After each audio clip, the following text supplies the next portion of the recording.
Makanya kita belajar meniti ke dalam diri untuk meyakinkan tentang kehadiran cahaya di atas cahaya. Karena energi yang mudah untuk dilihat ya cahaya. Makanya Allah menyatakan di Quran surat An-Najm ya, tanda-tanda Allah yang paling besar adalah An-Najm. Min ayatihil kubro. Jadi kalau begitu ketika meniti ke dalam diri, kita melihat di dalam apa di luar? Tidak di dalam, tidak di luar. Tidak di atas, tidak di bawah, tidak di kiri, tidak di kanan. Karena memang dia tidak bertempat. Nama yang tak bernama, wajah yang tak berwajah. Gitu. Kartos? Nah, beruntung sekali hari ini bisa hadir. Nah, ketika kita sudah bisa melatih diri untuk hidup bermeditatif, maka kesadaran itu selalu tumbuh sehingga kita mudah untuk menjadi sumber cinta. Tahap berikutnya, kita akan mudah untuk sujud pada nurani kita sendiri. Makanya nurani itu akan ngasih pahala kapan? Sekarang. Coba nurani kita diikuti. Bahagia? Taeta pahala teh. Ganjarannya itu langsung terasa sekarang di sini. Inilah yang dikatakan in ana illa nadhirum mubin. Sesungguhnya aku menyampaikan kepada kalian itu peringatan yang nyata. Jadi pahalanya itu bukan nanti, pahalanya itu sekarang, terasa sekarang. Begitu kita memberikan kebahagiaan pada orang, kita bahagia. Karaos ayeuna eta pahala teh. Nyata enggak pahala? Nyata? Nah, selama ini belajar yang nyata atau yang tidak nyata? Pahala teh. Engke deui. Nepikeun kata karasa ayeuna. Begitu kita melanggar nurani kita juga dapat pahala. Tapi pahalanya itu ya sesuatu yang membuat kita merasa bersalah. Itu yang kemudian disebut siksa. Iraha siksa teh karaosna. Ayeuna di dieu nyata itu yang disebut dengan nadirum mubin. Kartos. Begitu kita sudah menjadi sumber cinta, kita menjadi terampil dan cerdas untuk sujud pada nurani kita, maka berikutnya menjadi sangat luar biasa kalau kita ini mudah sekali memberi maaf. Gitu. Sekarang ini sedang ada fenomena ya. Ada orang ngomong gini, yang ini tersinggung.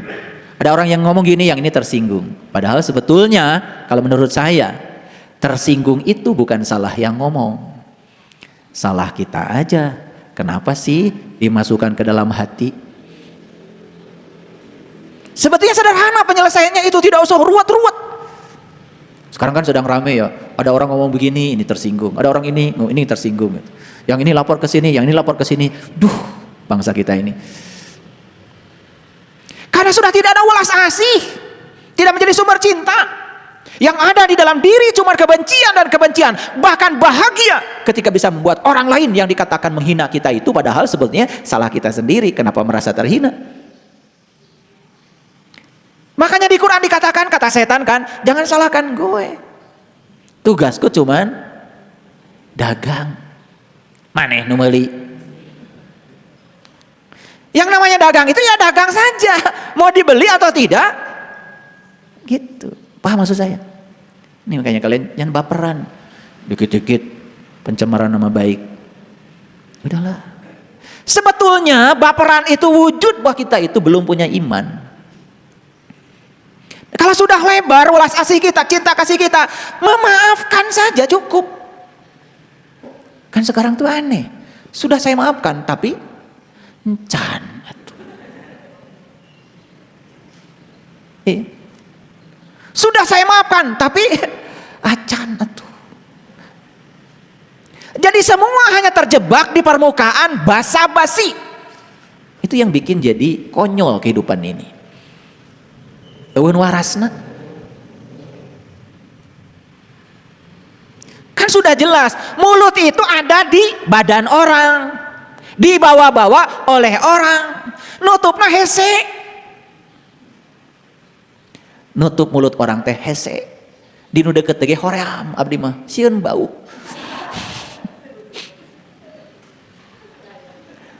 Daripada kita berusaha nutup mulut orang, kenapa sih tutup aja telinga kita? Sesederhana itu menurut saya, hidup tuh jadi nggak ruwet.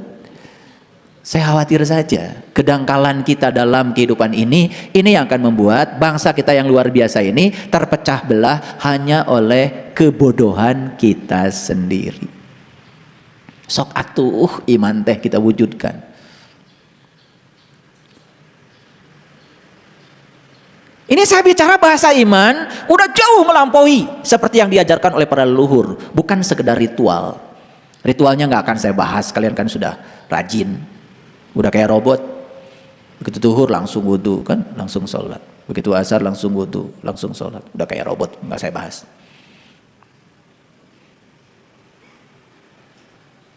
Syukur-syukur sudah berkesadaran, bukan sekedar tidak terjebak oleh rutinitas ritual, tetapi sudah memasuki kepuasan ritual. Harapan saya begitu, makanya perlu kesadaran. Makanya hidup ini perlu menyepi. Punya nggak tempat menyepi? Punya? Di mana? Di mana? Di kamar. Dicanak tuh kamar lain ke dia. Mau nyepi di kamar. Hutan?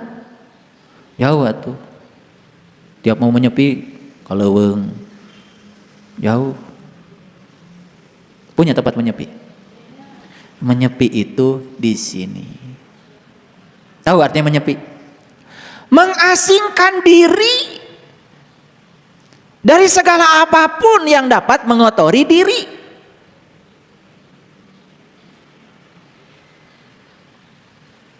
Nyepi, kedah-kedu sawah, kedah-kedu kebon, kedah-kedu tempat anu raos, kanggo niis. Orang yang sudah berkesadaran, nyepinya di sini. Ada orang marah-marah, nyepi aja. Ada orang menghina, nyepi aja. Ada orang ngomongin dia, nyepi aja. Bisa, udah bisa nyepi kayak gitu. Hah? Nah, pertanyaannya, kenapa belum berhasil nyepinya? Sederhana sebetulnya, karena kita masih mengizinkan diri kita terkotori oleh lingkungan kita sendiri. Makanya kan saya sudah ngasih ilmu sama kalian semuanya. Ilmunya namanya 7 jangan. 1, jangan suka menyesali keadaan. Kapan kita menyesali keadaan? Kalau kita sedang jadi setan, jadi iblis. Yang suka menyesali keadaan, mada eta, setan. Apa sih setan dan iblis itu? Dia yang penglihatannya satu. Yang sudah kesadaran penglihatannya 2. Bukan hanya menggunakan penglihatan lahir, dia menggunakan penglihatan batin, sudah terbuka. Makanya apapun yang terjadi, ya sudah. Karena tidak ada yang terjadi tanpa kehadirannya. Tampi, makanya tidak mudah menyesali keadaan. Masih suka nggak menyesali keadaan? Lain kieu kuduna oge. Bukan begini seharusnya. Teu boleh kurang we sia mah. Dahar ke segala aya, lain kieu kuduna oge. Gitu. Terus aja menyesali keadaan. Yang kedua, jangan mudah tersinggung dengan hal-hal yang sepele. Masih suka tersinggung kan? Ngerakeun. Kenapa tersinggung? Tersinggung itu karena kita masih jadi diri palsu. Ego. Segala di pikiran. Minggu depan kumpulkan tanda tangan kalian. Saya pengen tahu. Minggu depan kumpulkan aja di Mbak Uki tanda tangannya. Bener ini serius.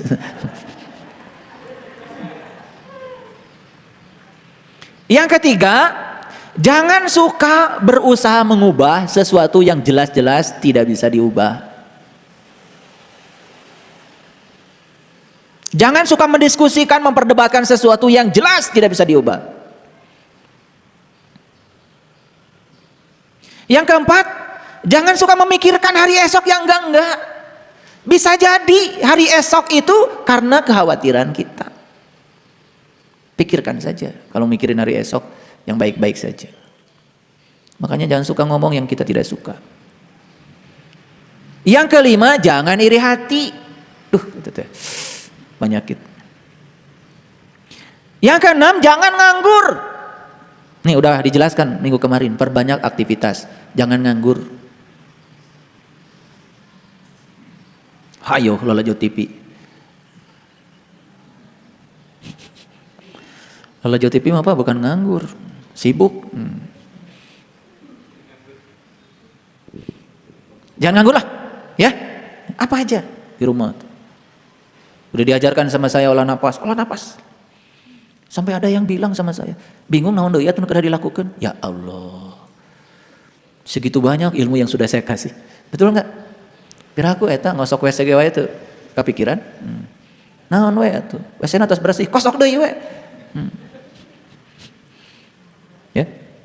Sugan we bujur katel nu hidung teu pika bisa dipakai ngeunteung tah. Yang keenam, jangan menganggur. Yang ketujuh, jangan hidup dengan pembanding. Ini masih suka dengar saya. Kadang-kadang kita bandingkan dengan pengen kayak si Anu. Buat apa? Kita oleh Allah tidak dijadikan orang lain kok, dijadikan diri kita sendiri. Nah kalau kita sudah rajin menyepi. Sudah tidak galidur. Teterak di kadek. Cek sepuh urang. Teterak di kadek teh lain sakti. Tong dengan ilmu teterak di kadek. Dengan ilmu mah kumaha carana supaya nu ngadek. Gak usah cari ilmu kayak gitu. Teterak di kadek itu sudah menyepi. Sudah tidak terpengaruh oleh apapun di luar dirimu. Sudah anteng. Keluarga saya sedang pada pergi piknik ke Bali. Ada juga yang iseng sama saya. Ayah gak ikut. Meski itu masih ngomong gini, ayah gak kesepian? Eta ka guru. Cing atuh ari nyarios teh pikiran heula. Masa saya kesepian? Ya Allah.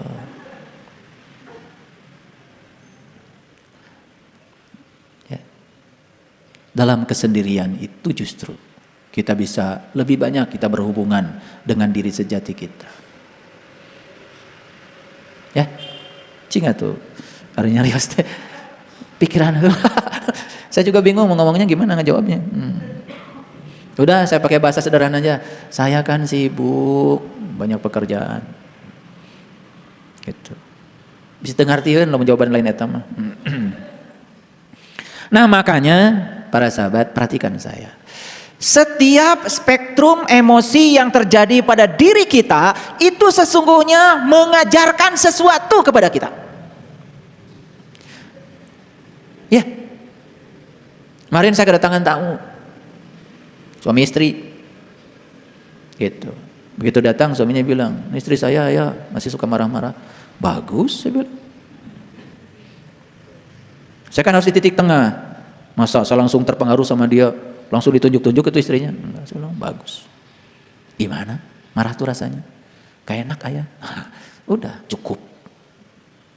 Masih mau marah-marah? Gak enak ayah. Udah cukup.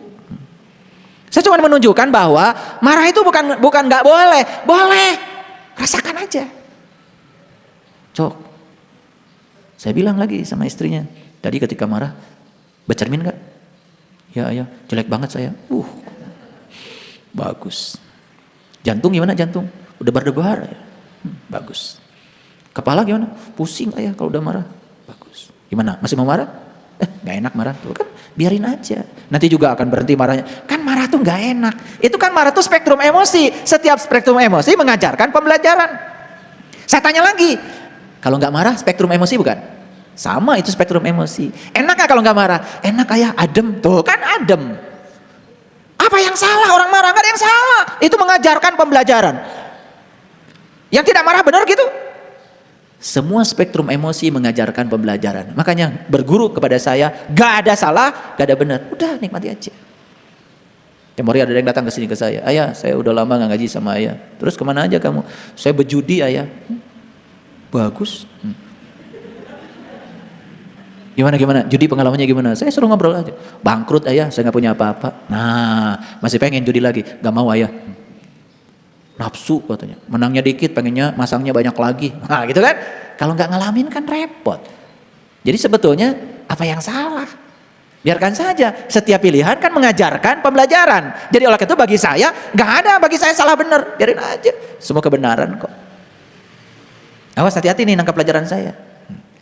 Maksudnya penilaian kita jangan terjebak salah benar. Kalau misalnya dengar orang lain, dia masuk penjara gara-gara mencuri, ya nggak apa-apa. Apa yang kalian katakan? Salah? Di situ ada spektrum pembelajaran dari semesta.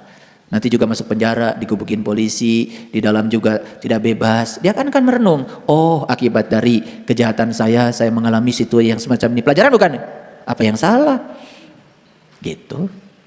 Nah, jadi saya bukan menghalalkan mencuri, gitu. Tapi kalian jangan buru-buru menilai salah pada orang yang dianggap salah oleh kalian. Karena salah benar itu penilaian, bukan kebenaran. Oleh karena itu pelajaran yang paling berharga, catat. Setiap spektrum emosi mengajarkan pembelajaran yang amat berharga. Kalau itu dijadikan sebagai pelajaran. Nah, makanya banyak orang mengalami kejadian di semesta ini, tetapi dia tidak dapat pelajarannya. Itu yang keliru. Itu yang merugikan waktu. Jadi oleh karena itu, para sahabat, ya, puncaknya perjalanan spiritual itu sebetulnya adalah kemampuan kita mengambil pelajaran hidup dari setiap peristiwa kehidupan. Itu. Jadi semua itu sebetulnya mengajarkan begitu luar biasa banyak hal. Ya? Nah, dari semua itu supaya kita tetap sadar, maka belajar fokus ke sini, di sini, saat ini, sekarang. Itu kuncinya. Baik. Sekarang kita lanjutkan dulu. Ayat yang ke-115 mengerti? Nah, sekarang saya mau nanya tuh para sahabat semua. Apa yang saya sampaikan tadi itu terukur nggak? Terukur? Bisa dibuktikan nggak? Bisa. Nyata nggak? Nyata. Itu pelajaran itu harus nyata. Itu yang disebut dengan nadirum mubin. Jadi jangan mau diajarkan yang tidak nyata. Paham ya? Oke, baik. Kita lihat ayat 116. Ya. Mereka berkata, sungguh jika kamu tidak mau berhenti, hai Nuh, qalu la ilam tantahi ya Nuh. Itu. Nah ini nih si pengikutnya Nuh yang kontra sama Nuh. Sungguh jika kamu tidak mau berhenti, hai Nuh, la ilam tantahi ya Nuh, la takunanna minal mujrimin. Mujrimin itu orang-orang yang dirajam. Maka kamu akan termasuk orang yang dirajam. Apa sih pesan ayat ini? Pesannya sederhana para sahabat. Kalau kita menanam cengek, pasti rumput jadi. Tuh. Leres, Pak Haji. Pak Haji Asep. Kalau tanya ini harus sama Pak Haji. Kalau nanam singkong, rumput pasti jadi. Tapi nanam rumput, singkong tengiringan. Gitu. Jadi Nuh ini akan selalu dapat tantangan. Karena tadi kan dibilang orang beriman itu 1% kolil. Nah sudah gitu sulatu minal awalin wa qalilu minal akhirin. Awalnya ya banyak tapi akhirnya tinggal kolil lagi. Qalilu minal akhirin 1% lagi. Ini yang iman beneran loh, bukan yang aku beriman. Makanya kan di Quran tuh ada kata-kata bagus tuh. Surat Al-Ankabut. Jangan sekali-kali kamu mengatakan kamu beriman sebelum aku mengujinya. Kan gitu. Artinya untuk menyatakan keimanan seseorang itu ada saringannya loh, ada filternya, ada fit and proper testnya. Gitu. Nah, siapa yang mengadakan ujian itu? Ya tentu saja semesta ini akan menyeleksi kadar keimanan kita. Ya. Nah, jadi kata-kata dirajam di sini tuh ingat bahwa sebetulnya kita ini kalau ingin jadi orang yang beriman, perlu nggak yang tidak beriman? Nah, apa yang salah dengan yang tidak beriman? Kan perlu. Makanya Allah bilang di Quran, sekiranya aku mau jadikan semua manusia beriman, itu sangat mudah bagiku. Tapi kalau semuanya beriman kan kita jadi susah. Gimana ngukur iman kita kalau nggak ada yang beriman? Makanya Allah juga bilang, sekiranya aku mau, aku jadikan semua di semesta ini jadi orang kaya. Susah nggak? Benghar segala boga, macul sorangan, ngadu sorangan, ngelas sorangan, naikkan kenteng sorangan. So, susah nggak? Kamu ngan batur ke sarua benghar. Makanya jangan sok-sokan belajar itu. Wah, supaya di seluruh semesta ini, saya mau bikin pesantren supaya seluruh semesta ini beriman. Itu sudah melanggar Allah. Allah aja bilang, sekiranya aku jadikan orang beriman semuanya, sesuatu yang mudah bagiku. Tapi Allah melakukannya. Iya, mau pimpinan pondok pesantren mau bikin semua orang beriman, melanggar. Betul nggak? Dacek si eta mah cenah nu teu iman teh awon, penilaian itu mah. Keun we itu menafsi-nafsi perjalanan masing-masing. Betul nggak? Bukankah kita perlu kehadiran mereka? Nartos ente. Gitu. Kalau semua orang baik, kumaha ngukurna? Katinggalina alus teh lamun panggih jeung nu goreng. Jadi yang tidak baik menurut penilaian kita perlu ada. Ya sudah, terima saja hidup apa adanya. Terima saja hidup tadi, enak gitu. Hidup itu penuh dengan kegembiraan. Tong cegekan maka kabatur. Jangan usil, jangan komentar, maafkan, biarkan. Gitu. Ya, paham? Nah, lanjut dulu ya. Nuh berkata, apa kata Nuh? Qala Robbi inna qaumi kadzabun. Tuhan, sungguh kaumku telah mendustakan aku. Sedih nggak Nuh didustakan kaumnya? Sedih nggak kira-kira? Masa Nuh masih sedih? Nggak sadar kalau gitu. Emang Nuh kalian? Sekelas Nuh, utusan Allah yang sudah mencapai kesadaran, didustakan kaumnya, iya biasa aja. Karena Nuh itu sudah tahu. Sudah tahu kalau harus ada yang mendustakan. Dibutuhkan nggak sama Nuh? Apa yang salah? Ini kebiasaan kalian. Begitu yang kalian tidak suka langsung diperangi.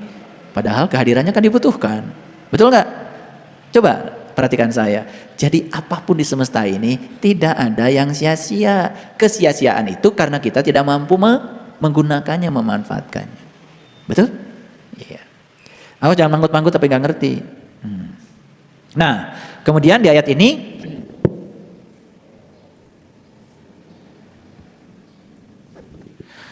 ya, faftah baini wa bainahum fathan. Faftah itu putuskan. Baini wa bainahum, antara aku dengan mereka, fathan, dengan keputusan. Wa najjini wa mam ma'ah, ya, wa mam ma'iya minal mu'minin. Ya. Maka putuskan. Ada satu keputusan yang nyata, yang jelas, yang tegas antara aku dan mereka, dan selamatkanlah aku dan orang-orang yang mukmin bersamaku. Jadi Nuh itu meminta kepada Allah, faftah, putuskan. Fathan itu putusan yang setegas-tegasnya, sejelas-jelasnya, ya, antara aku dan mereka. Jadi maksudnya Nuh itu meminta beda, pisahkan, gitu. Jadi orang yang ikut Nuh dengan orang yang tidak ikut Nuh itu, tolong tunjukkanlah perbedaannya. Gitu. Kira-kira begitulah. Ya, nanti juga akan kelihatan yang ikut yang nggak ikut bedanya. Betul nggak? Jadi supaya ya, orang-orang yang antara ikut dan tidak ikut itu kelihatan. Makanya kan di Quran dikatakan, "Tsumma awrasnal kitabal ladzina astafaina min ibadina faminhum dzalimun li nafsi, faminhum muqtasid, faminhum sabiqun bil khairat biiznillah." Kemudian aku wariskan kitab ini kepada abdi-abdi yang terpilih di antara abdi-abdi kami. Kitab ini, awas, kitab bimubin, kitab bimunir, kitab yang percaya ini aku wariskan pada abdi-abdi yang terpilih. Jadi yang dapat kitab itu adalah abdi-abdi yang terpilih. Tapi Allah bilang, di antara abdi-abdi yang mewarisi kitab ini terbagi menjadi 3. 1, dzalimun li nafsi, kembali menggelapkan dirinya sendiri, mundur ke belakang. Yang kedua, al-muqtasid, setengah-setengah. Yang ketiga, sabiqun bil khairat biidnillah, orang-orang yang sungguh-sungguh. Ya terserah, kalian mau masuk yang mana? Mau masuk yang kembali ke belakang? Salah? Tidak salah, itu kan pilihan. Mau yang setengah-setengah, seperti yang ikut padahal enggak, seperti yang enggak padahal ikut, seperti ngaji padahal tidak, seperti tidak padahal ngaji, seperti ikut kajian padahal tidak, seperti tidak padahal ikut kajian. Orang yang semacam ini ya setengah-setengah, bahasa Qurannya al-muqtasid. Nah setengah-setengah ya jadinya juga setengah. Gitu? Itu. Setengah ikhlas, setengah iman, setengah manusia, setengah deh naon tah. Paham ya? Oke, baik, kita lihat ayat yang ke-119. Ini saya baca dulu semuanya. Nah, fa anjainahu wa mam ma'ahu fil fulki. Fulki itu kapal. Fi itu dalam, fil fulki di dalam kapal. Al mashhun. Saya lihat tadi pagi Bunda Elin yang share ini ayat ini, ya. Fil fulkil mashhun. Maka kami selamatkan Nuh dan orang-orang yang besertanya di dalam kapal yang penuh muatan itu. Ya. Jadi yang diselamatkan bukan hanya Nuh, orang-orang beserta Nuh. Nah, ini tentang diselamatkan atau tidak diselamatkan. Ini saya mau cerita sedikit. Karena biasanya kan kita suka terjebak oleh dualitas. Hati-hati ya, karena ini keterbatasan kata-kata. Kalau ada orang di sekitar Gunung Merapi meletus. Ini ada rumah yang tertimbun oleh abu, ada rumah yang tidak tertimbun oleh abu. Yang mana yang diselamatkan? Mana yang diselamatkan Allah? Ya? Ada yang tertimbun abu, rumahnya hancur. Ada yang tidak tertimbun abu, rumahnya nggak hancur. Mana yang diselamatkan Allah? Nah harusnya kalau orang yang sadar, ya dua-duanya juga diselamatkan sesuai dengan kebutuhannya masing-masing. Yang ini perlu ditimbun, yang ini tidak perlu ditimbun, kan begitu. Itu yang terbaik bagi mereka. Nah kalau kita sudah tidak terjebak oleh dualitas, kita tidak akan berkata yang diselamatkan itu yang tidak tertimbun. Yang tertimbun itu tidak diselamatkan oleh Allah gitu. Memangnya ada di situ ada ruang gitu, yang satu dikuasai Allah, yang tidak dikuasai Allah, ada gitu? Itu sudah mendua. Yang satu diselamatkan Allah karena Allah ada di situ, yang tadi diselamatkan tidak diselamatkan Allah karena Allah kebetulan di situ Allah sedang tidak hadir. Begitu? Tapi kan kita sudah terbiasa ngomong begitu, betul nggak? Makanya doa kalian tuh pasti semoga dilancarkan, diselamatkan, dimudahkan, kan gitu. Doanya udah kayak gitu modelnya. Betul nggak? Iya. Doa orang yang sadar nggak begitu. Ya Allah, kuatkan pundakku. Apapun yang harus aku gendong, kuatkan pundakku. Tidak minta ya Allah ringankan. Ya udah dikasih ringan-ringan aja kata Allah. Darah kayak kerupuk deh. Dan minta juga yang ringan terus sama Allah. Betul nggak? Iya. Kalau besi 1 kilo dengan kapas 1 kilo, ringan mana? Oh, sama ya. Berarti kalian ngikuti pengajian dari tadi dengan saya ya. Baik, kita lanjutkan ya. Nah, di ayat 120. Nah, summa agrokna ba'dal baqin. Kemudian sesudah itu kami tenggelamkan orang-orang yang tinggal. Lihat saya semuanya. Jadi memang ada yang harus diperlakukan begini, itu diselamatkan. Ada yang harus diperlakukan begitu, itu juga diselamatkan. Jadi dua-duanya sebetulnya ditolong Allah. Yang tidak tenggelam ditolong Allah, yang tenggelam ditolong Allah. Karena kebutuhan dia memang harus tenggelamkan. Perlu saya jelaskan? Nah, masih belum ngerti juga. Ada orang yang harus sadar setelah dikasih berbagai macam kejadian yang membuat segalanya hancur lebur. Ada? Siapa? Ngacung we. Betul nggak? Iya. Makanya di kelas-kelas spiritual seperti ini, maaf ya, jarang sekali. Ya, orang yang hidupnya mulus-mulus. Semua yang ada di sini itu yang hidupnya mules-mules. Yang mulus-mulus gak ada di sini. Yang ada di sini pasti yang mules-mules. Ya, gitu. Jadi kalau gitu, milih mulus-mulus, milih mulus-mulus. Ya terima saja dua-duanya, itu yang terbaik. Lagi mulus-mulus saja, lagi mules-mules saja. Justru mules itu yang menyebabkan kita menjadi sadar. Makanya tingkatan tertinggi manusia itu adalah melepaskan. Nah kalau tidak melepaskan kayak tadi si H2O, masih ingat tadi? H2O tercengkram oleh unsur-unsur lain jadi minyak. Begitu jadi minyak berada di air tetapi tidak mau menyatu dengan air. Sama para sahabat, kita sekarang berada di tubuhnya Allah, tetapi kita tidak bisa merasakan kehadirannya. Ilusi keterpisahan itulah yang disebut dengan neraka.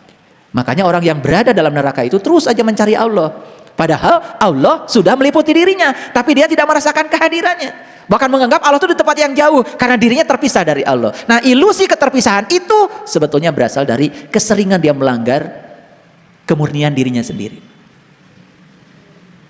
Bisa dibayangkan sekarang ya.